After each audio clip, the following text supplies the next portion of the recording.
বিদেশের একটি স্কুলের একজন প্রধান শিক্ষক পরীক্ষার আগে অভিভাবকদের কাছে একটি চিঠি লিখলেন। প্রিয় অভিভাবকবৃন্দ, কয়েকদিনের মধ্যেই আপনার সন্তানের পরীক্ষা শুরু হবে।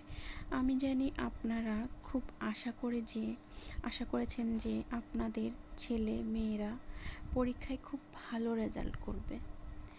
একটা বিষয় মনে রাখবেন যে যারা পরীক্ষা দিতে বসে তাদের মধ্যে একজন নিশ্চয়ই ভবিষ্যতে শিল্পী হবে, যার গণিত শেখার কোনো দরকার নেই। একজন নিশ্চয়ই ভবিষ্যতে উদ্যোক্তা হবে, যার ইতিহাস কিংবা ইংরেজি সাহিত্যের পাণ্ডিত্যের কোনো প্রয়োজন নেই। একজন সঙ্গীতশিল্পী হবে, যার রসায়ন কত নাম্বার পেয়েছে তাতে তার ভবিষ্যতে কিছু আসে যায় না।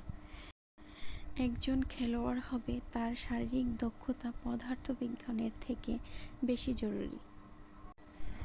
যদি আপনার ছেলে বা মেয়ে পরীক্ষায় খুব ভালো নাম্বার পায়, সেটা হবে খুবই চমৎকার।